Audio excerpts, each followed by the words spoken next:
Alright, it's that time to do a prediction video for the WEC.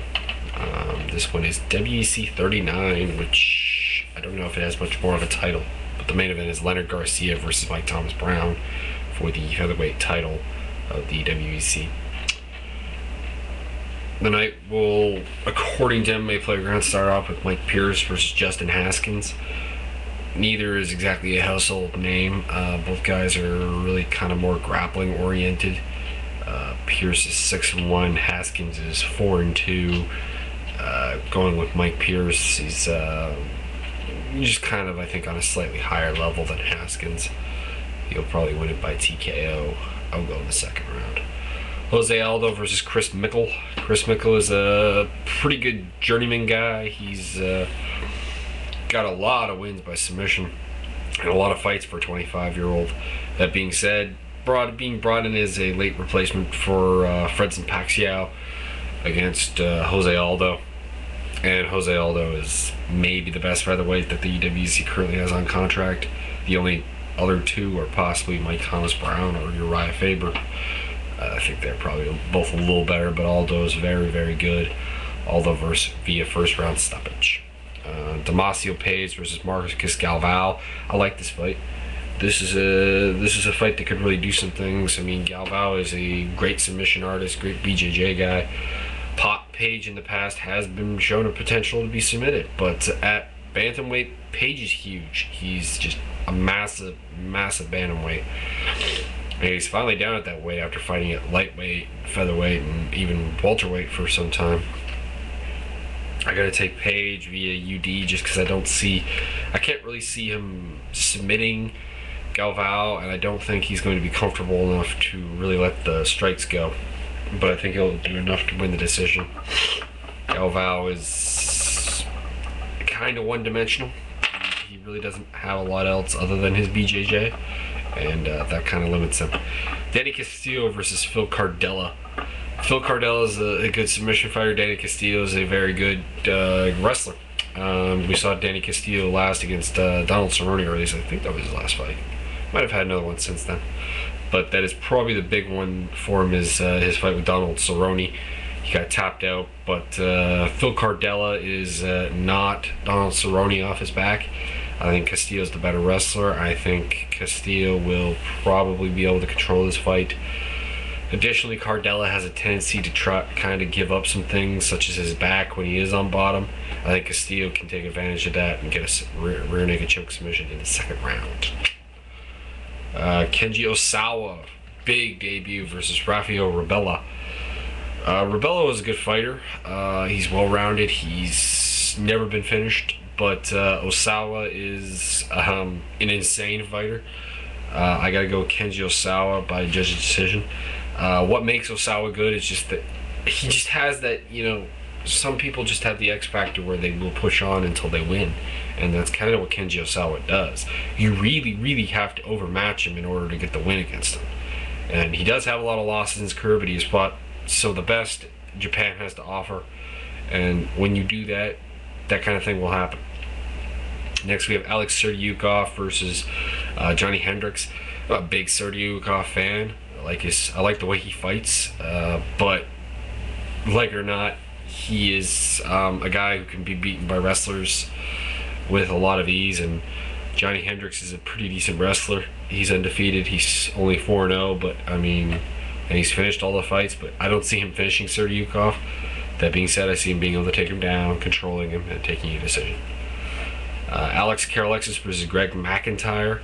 Karalexis of Tough One fame, of course, lost to Diego Sanchez on The Ultimate Fighter at 185.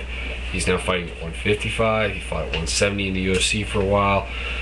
He's become a pretty good fighter, actually. He's still only like 9-4 in his career, but he steps up. He delivers. He's got good striking. He has the really good ability to push the pace.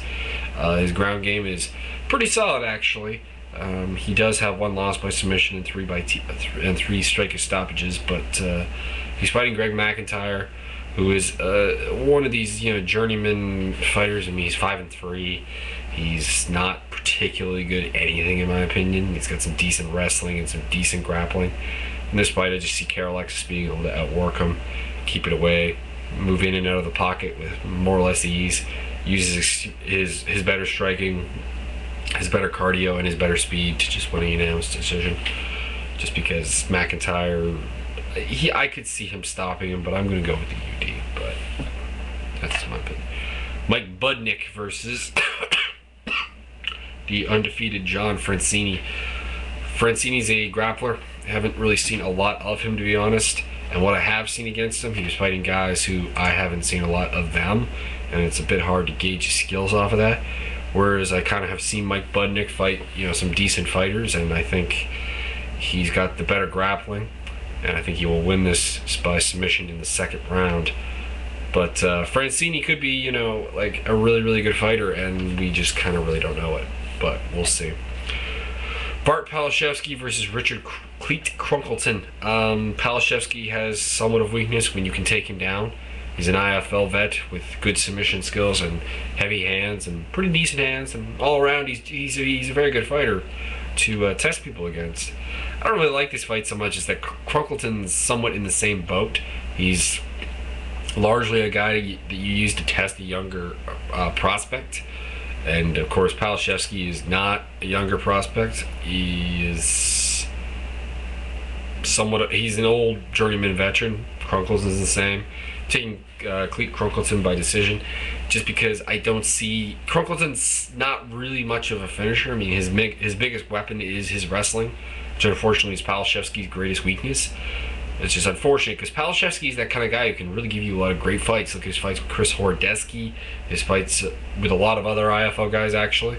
Basically, him and anyone decent in the IFL that fought each other had a pretty good fight. So, a little disappointing to see him fighting Crunkleton, who's going to make this a bit of a slower paced, more of a positionally grappling oriented match. Marcus the Wrecking Ball Hits versus Razor Rob McCullough. The Wrecking Ball, of course, lost to Jamie Varner last time out. Rob McCullough also lost to Jamie Varner, but has since beat Kenneth Allen and lost to Donald Cerrone. Razor Rob is, of course, the guy that I'm sure the WEC would like to see win this fight, and I think he will. I think every time Marcus Hicks steps up in competition, he doesn't really win. I mean, he's only got the one loss to Varner, but every time he steps in competition, he does not look impressive, and that's a problem, I think. And despite the fact that I don't really think Razor Rob is this hugely great fighter, but I mean, he's got solid takedown defense and very good striking. I don't see the Wrecking Ball being able to really take him down with any kind of remote ease. And I think he will probably just keep it standing. And Hicks's biggest enemy is reach. And McCullough will probably just outreach him to death. I'm going to say he stops him in the third round because Hicks can take a pretty good beating.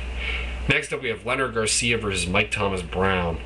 It's an interesting fight. Both guys are very well-rounded. Both guys have some considerable explosiveness. I think Garcia's got the advantage in explosiveness, a little bit more speed. Thomas Brown, I think, is a stronger, a more technically sound striker. And both guys like to stand, but both guys have a ground game. And in my opinion, I think both are better grapplers than they are actually stand-up guys.